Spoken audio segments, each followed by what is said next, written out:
everyone, welcome to the Tour of Flanders. My very first experience getting to see this race in real life, and in this video I'm simply going to bring you along for the journey and show you what I can see when following this race around. I'm on my bike, we'll be going to a bunch of places trying to see the race a couple of times at least, and then making our way to the finish for some traditional Fritz and beers to hopefully see a chaotic and exciting race. I'm so pumped to be here. Let's show you around. Let's go.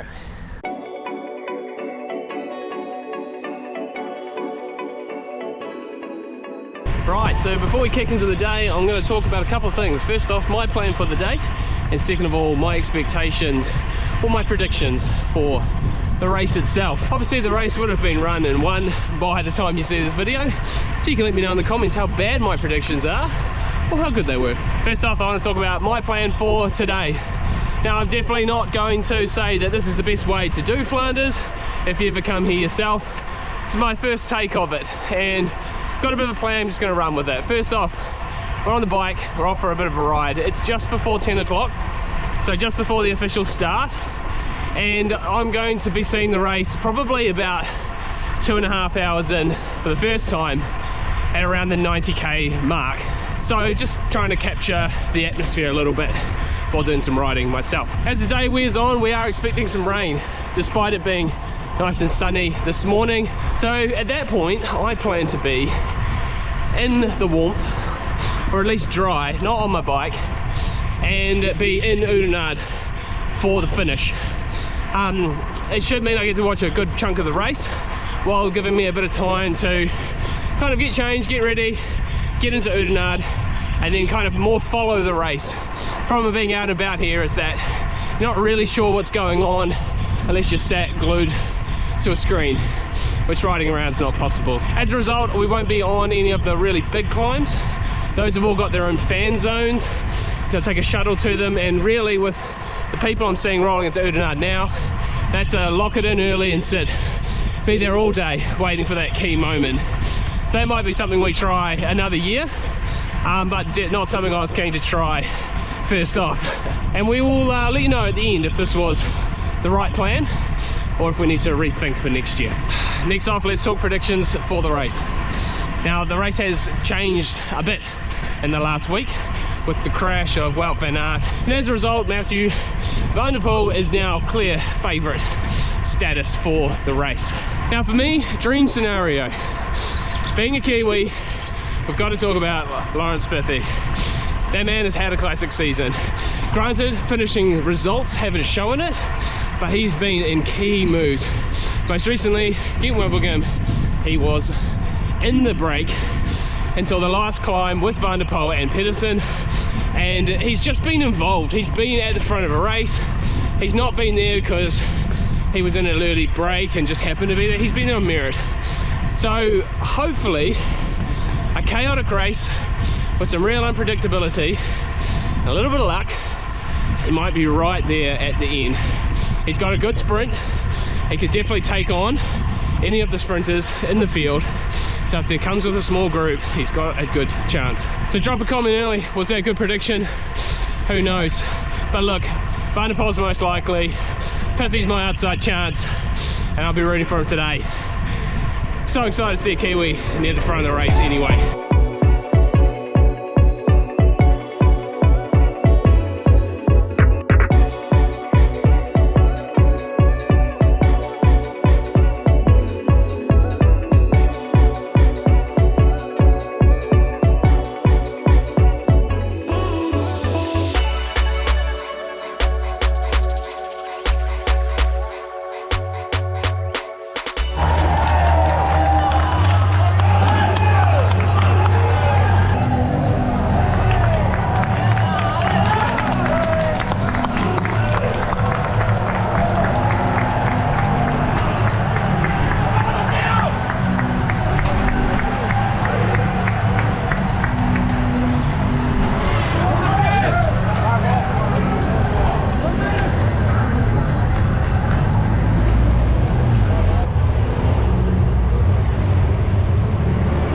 So my first taste of live pro racing.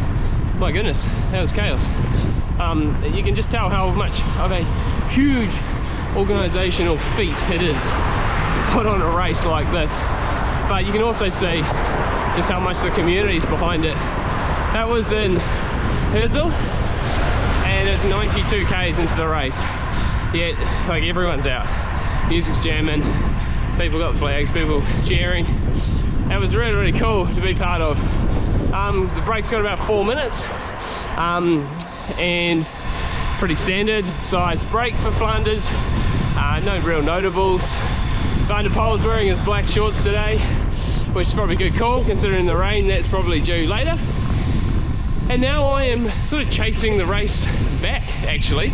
I'm pretty much on exactly the same roads, and I'm just now minutes behind the race. And it's funny because the roads just open up again. Once everything's closed, stop everything, and race rolls through and away you go. We're not on the circuits yet for Flanders, so we're still getting there. So for this place, for towns here, the race is done. It's over for today.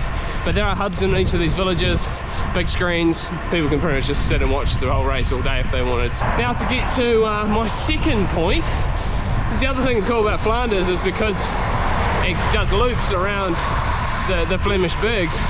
I am going to see the race a number of times, so I get to, not just once. If it was a normal, like a Tour de France stage or something like that, that'd be it. You'd see it, it's gone, that's done. But now I get to ride back and experience it some more. Yeah, I think there's a good chance I'll see the race 4 times at different points through the day. So it's a real cool feeling, and probably what's something very unique about Flanders. So let's get back and see what else we can find.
Absolute chaos.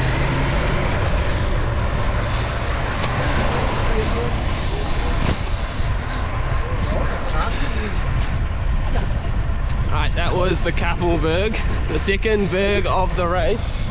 And as soon as the peloton went through, it was nuts. We're racing now to another point quite close, and they loop around and we're about to see the race again quite quickly. But if you're on a bike, this is probably the best way to do it. Holy smoke, that's intense. It's so cool. The atmosphere is really, really cool. Quick, let's go.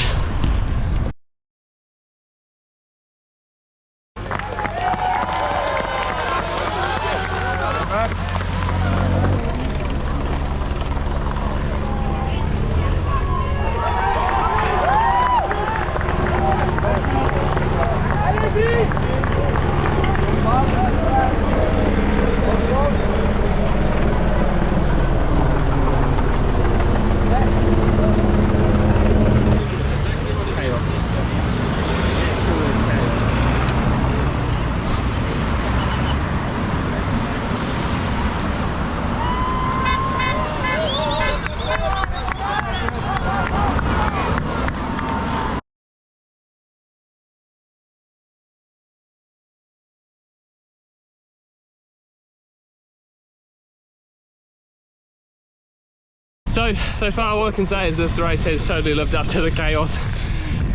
People everywhere, cars, scooters, motorbike, everywhere. Even the race convoy, boy, it's just crazy hectic trying to move up. It's like slot cars or something. Crazy. Now quickly for context, this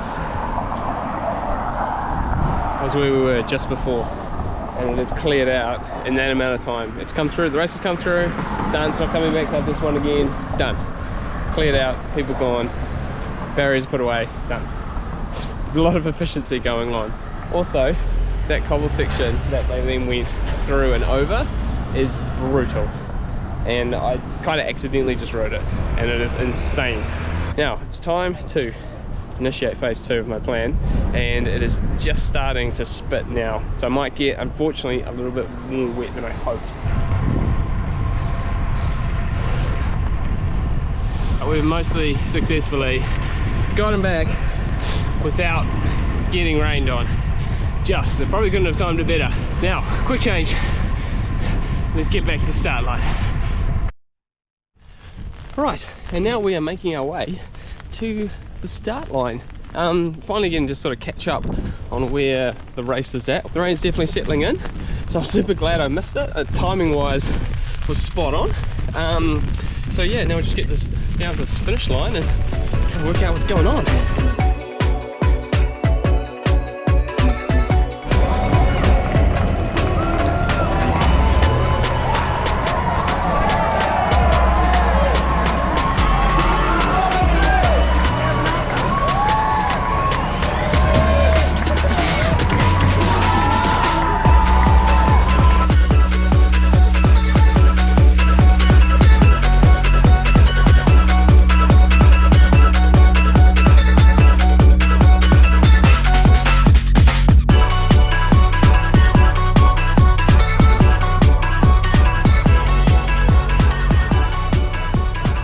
Voorsprong voor Van der Poel, voor de mensen die het nog graag zouden weten, 1:44 aan de voet van de pater op Dylan Teuns en Alberto Bettiol. Last climb, next is the finish. Right, Van der Poel is almost here. We're parking ourselves up at 400 to go, sort of where the crowds are a little less. He's had it for some while, basically, so it has not really been in doubt, but we've got ourselves a nice cold beverage, and probably the race now is for second. It's quite a group behind. Bettiol and Teuns are chasing, so it'll be interesting to see if they get caught by the chase group following them. It's all pretty close still, but yeah, Van der Poel's just running away with it. It's like he didn't want to ride in the rain anymore, want to get back to the bus quickly. But seriously, the atmosphere here has been fantastic. It's been so, I can't believe this is a bike race. Go Matthew!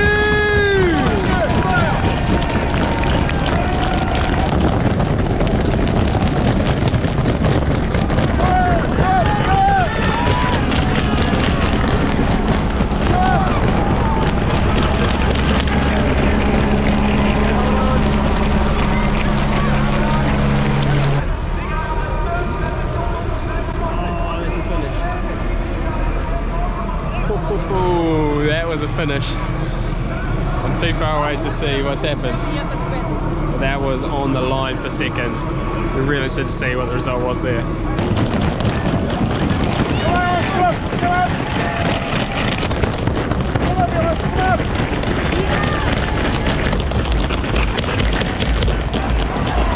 Let's go, Bippy!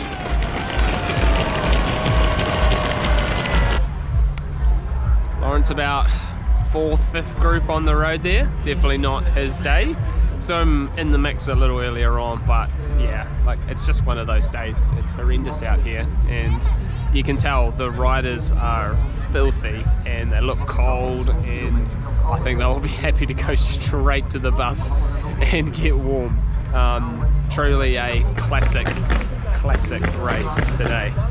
So cool, so cool.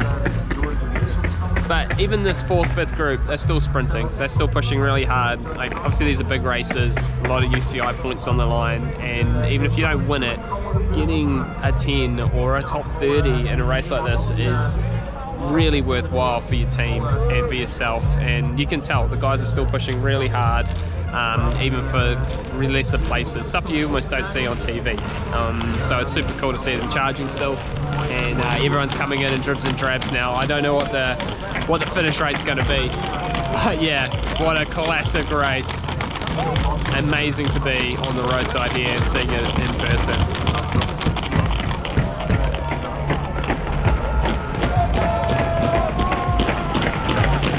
Right, and with that, my Ronde van Vlaanderen Tour of Flanders experience for 2024 has come to an end. And I just wanted to give some final thoughts about the day, and ultimately circle back to the two topics that I started the video with. But first of all, I just want to say that I'm super proud to be a cyclist and a cycling fan. Belgium, you know how to love a race, and I think that really shows with the type of person who came to the fan zone and was there at the race today. All manner of person was there, all ages. It's like rugby to New Zealand. It really is, but just more hype and more party. It was really, really cool, and I was really just so honored to be part of the chaos of the day and to experience it. And I'm just obviously thrilled that I get 2 more of these to experience as well. Just so proud to be a cyclist right now, which is a feeling I never had in New Zealand ever. So that was just super, super cool.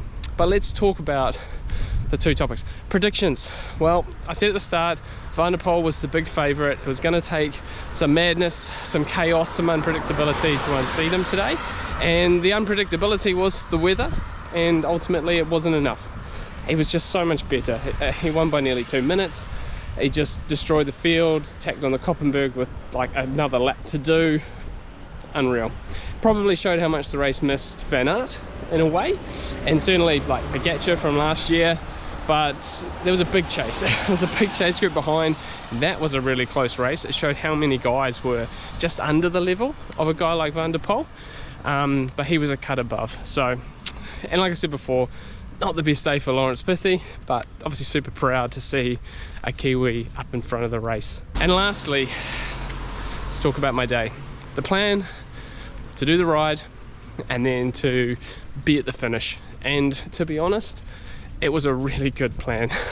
It actually worked out so well. The timing, unbelievably, was spot on, not really knowing the area. I actually sort of fluked the last sort of 2 interactions with the race, and I'd planned to be at the Capitalberg, but in riding there realized that I could quickly dash back and see the race again, and hilariously that's where I was actually spied on TV at that second point. And yeah, to see the race a couple of times, it was pure chaos chasing the race around at that part of the circuit. And I think in a way there is an experience to be had by being on either the Capitalberg or the Capitalberg or the Quatermont and just being right in that fan zone. But you need to get there early. It becomes the only thing you see in the day. Where today I managed to do a 90k ride, see the race 3 times, and then be at the finish to soak up the party atmosphere and to see the finish line. If the race was closer, I would have got there earlier to be closer to the finish line, especially for the win. But in the end, I was just really happy with how the day worked out, and I kind of got to get the full experience, you know, that party atmosphere, have your beers, have your bit of food, but also be out on the course and chasing it around and get a ride in. You know, at the end of the day, I'm a cyclist, so I wanted to ride. And I'm really looking forward to coming back and actually riding the course proper, experiencing the course proper. I didn't do anything kind of special today, none of the bergs, none of the cobbles, apart from sort of fluking one there. But yeah, I didn't do Flanders as a ride, I simply chased the race around. But yeah, crazy cool experience. Thank you, Flanders. Thank you, Belgium. Let me know in the comments what was your takeaway from this video, what interests you. How would you do it if you came here? That's all from me. Very happy cyclist here. If you want to see some more of Belgium, my ride's coming back here, and obviously some of the Ardennes classics, which are coming up as well. Please subscribe. Really keen to show you some more. Lots of first times, and like I said, we'll be back here for a proper ride on the bergs. Give a bit of a taste of what it's like to ride them rather than watch the race here. So we'll see you in the next video. Thanks for watching to the end. Talk soon. Cheers.